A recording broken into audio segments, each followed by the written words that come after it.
emphasizing and teaching us about the verses, and the name representation of God within the verses to understand his keches, his capabilities.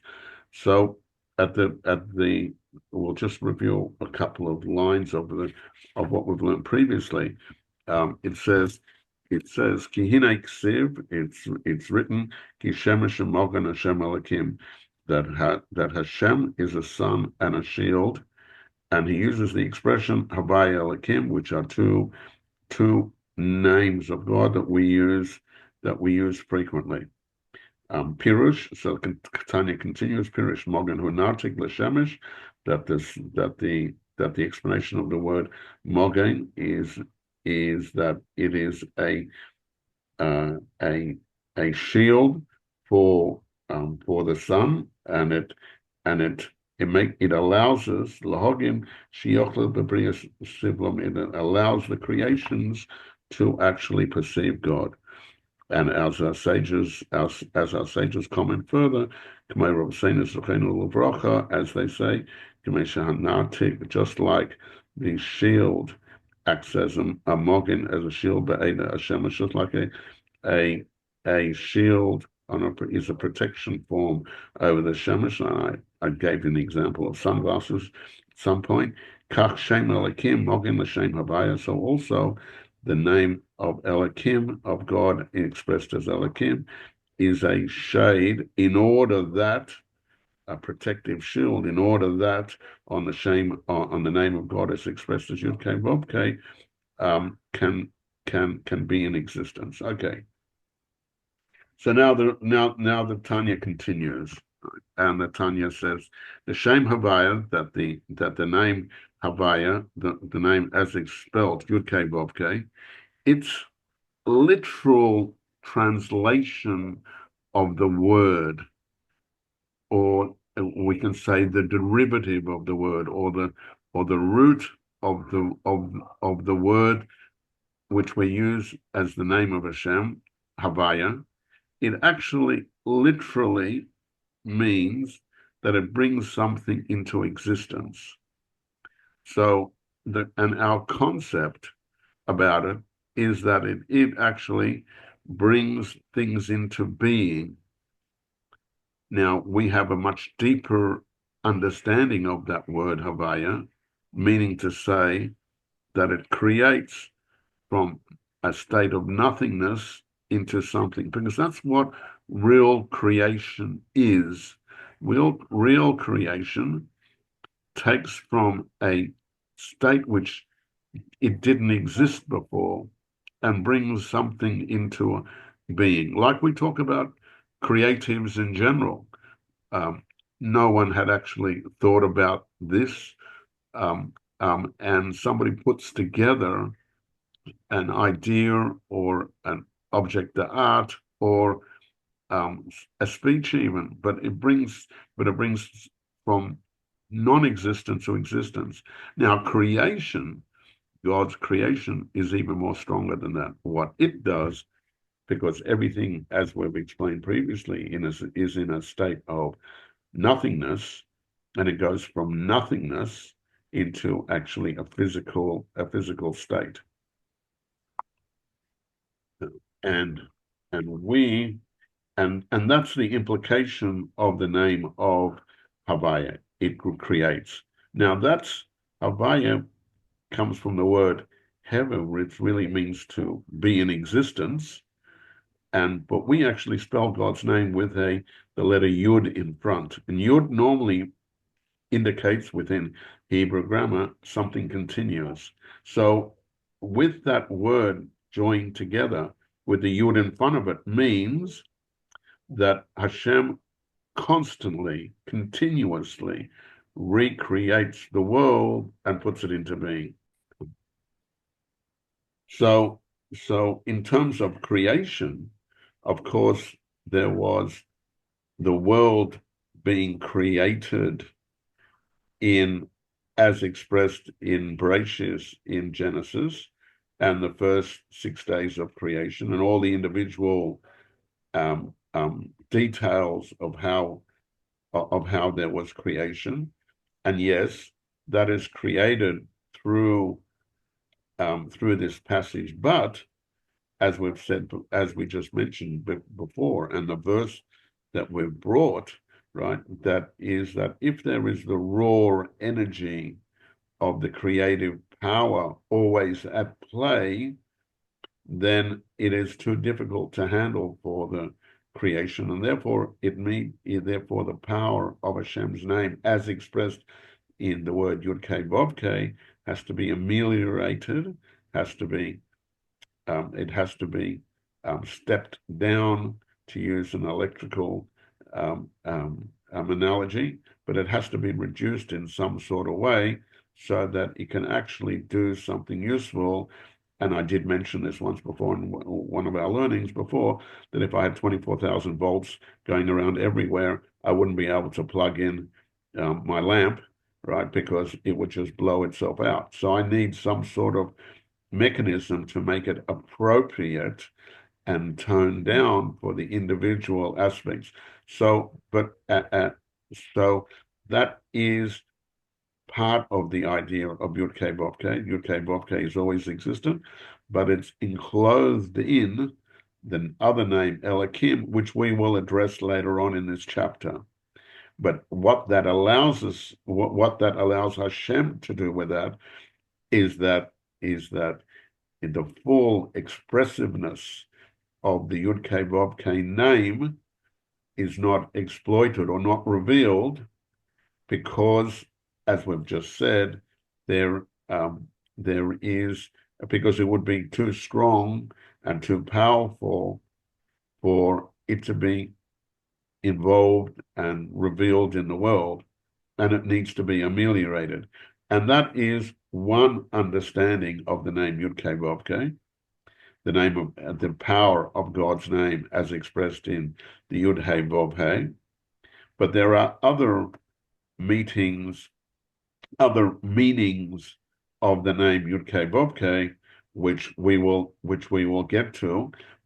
But in particular, right, as we've said that it was used in the initial creation and the creation narrative as expressed in Genesis, but that belies another most important point that we've said and we've touched on before, that is that God's creative power is with us continuously everywhere.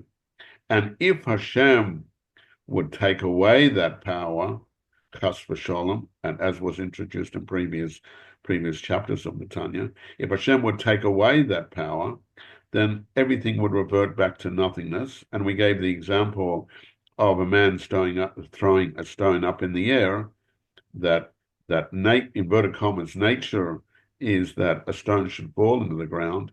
When you put some power into the stone, it changes its natural status and changes its status from lying on the ground to flying in the air. But when that power recedes, it's been used up, it's consumed, then it goes back to its natural nature, which is to stay on the ground, motionless. Same also, the world and an existence, its natural state is a state of nothingness. It doesn't exist.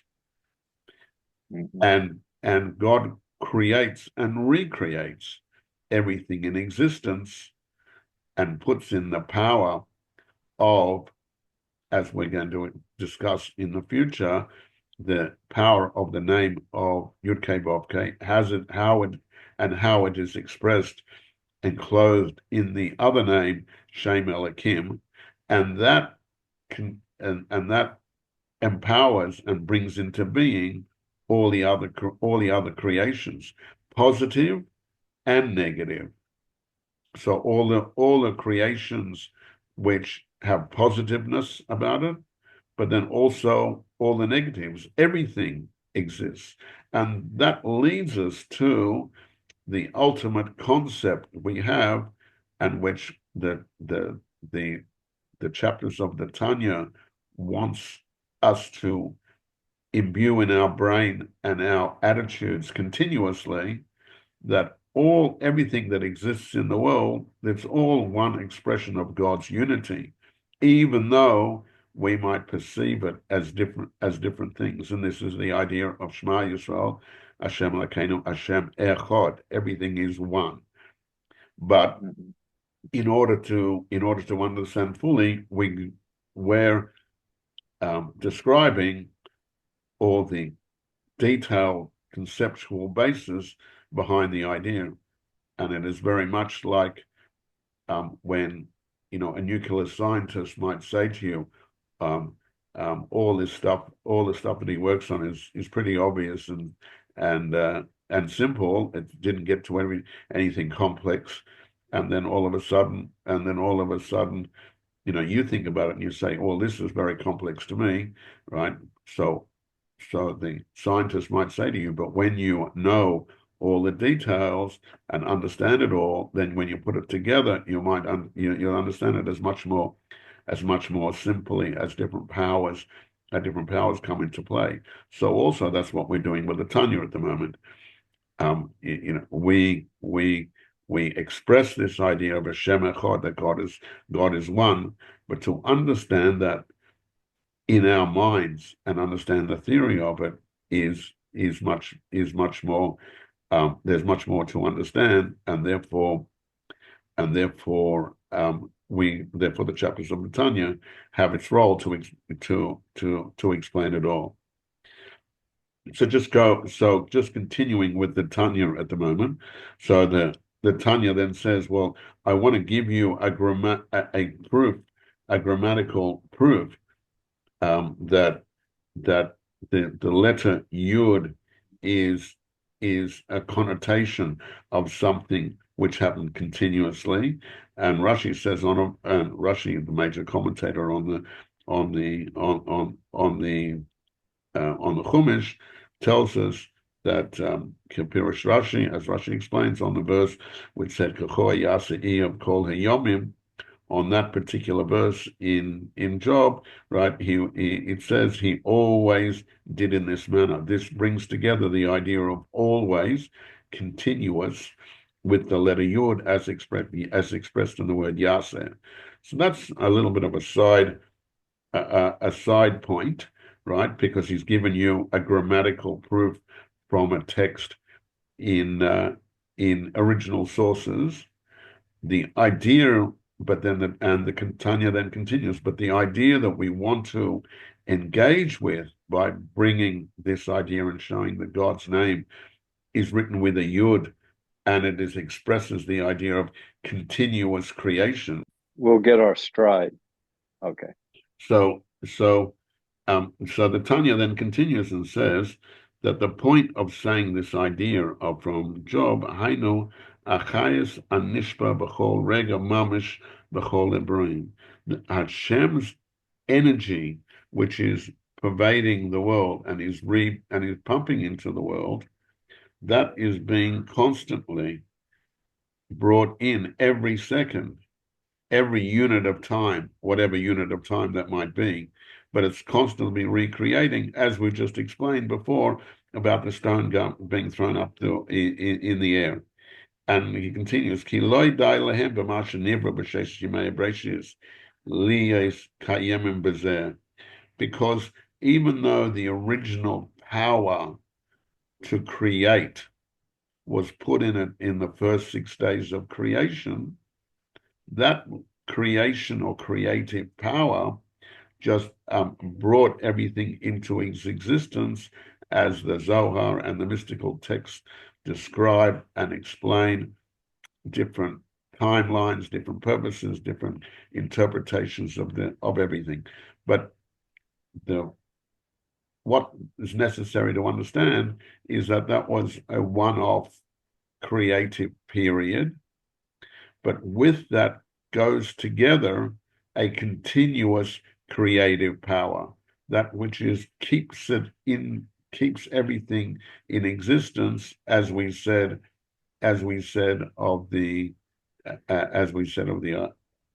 previously, that of the example of the stone.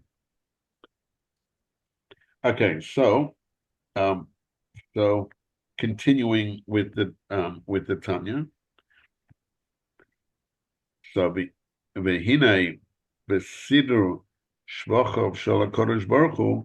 Now, in the list of attributes which Hashem is um, is is described as having, um, we use different expressions.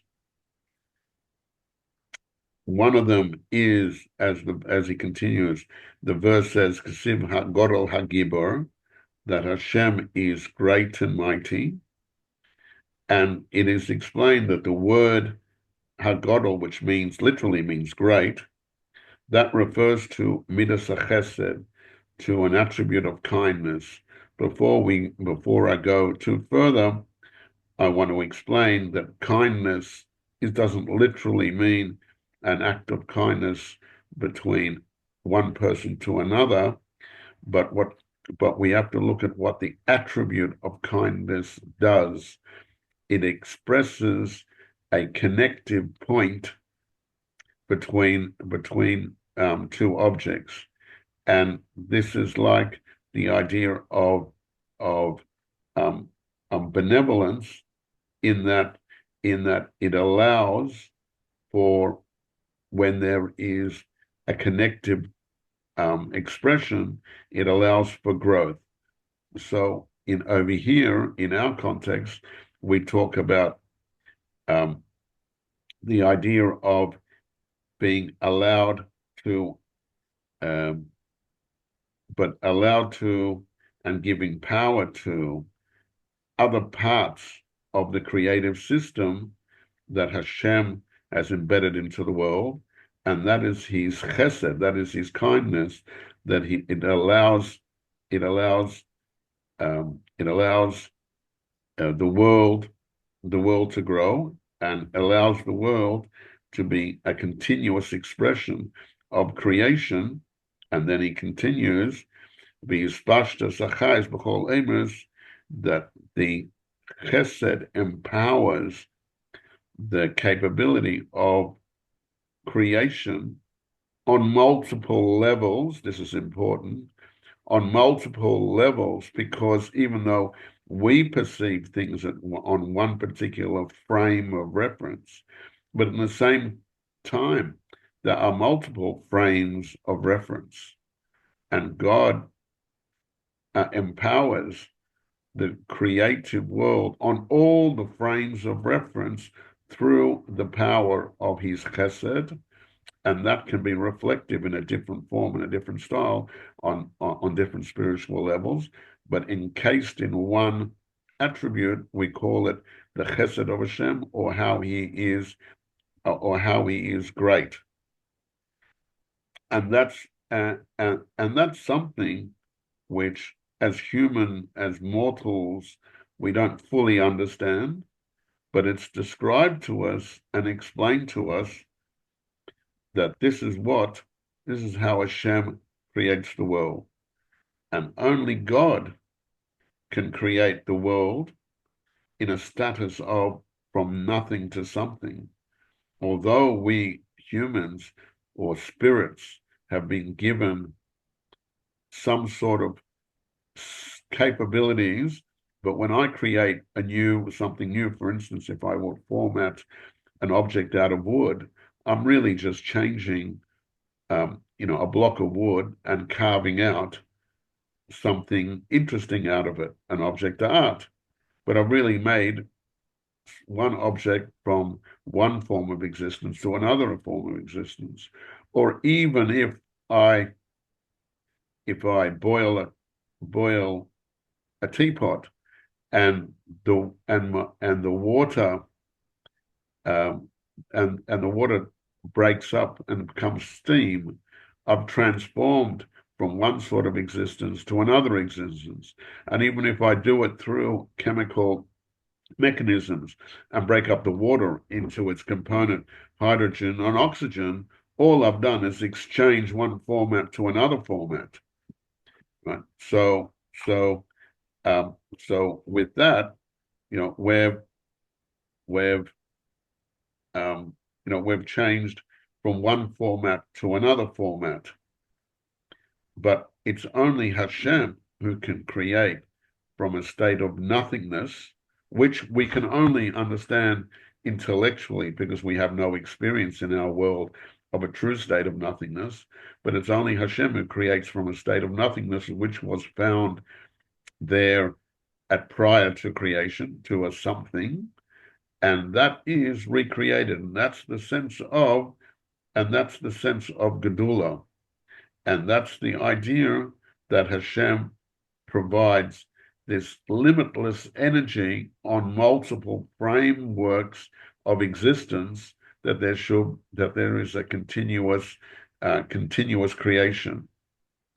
And this is Hashem's response, and this is one of Hashem's creative powers that is particularly reflected in the name that we've been using till now, the Shem Yud Kei Vav Kei, the continuous creation, because that allows growth and continuous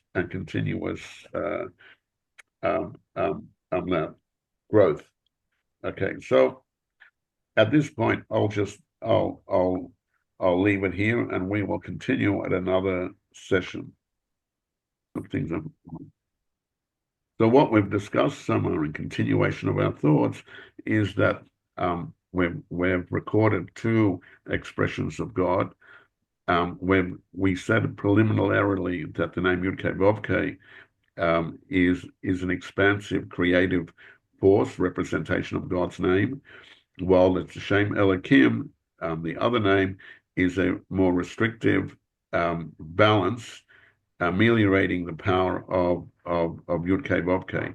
So in discussing Yud Kei Vav Kei, we said that that's got a characteristic of chesed, of kindness, because kindness allows generation and continuous connection and reconnection.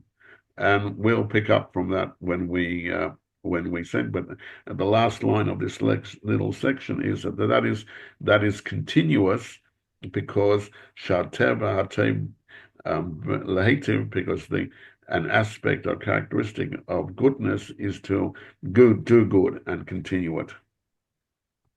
Okay, so I'll just stop it here for the moment.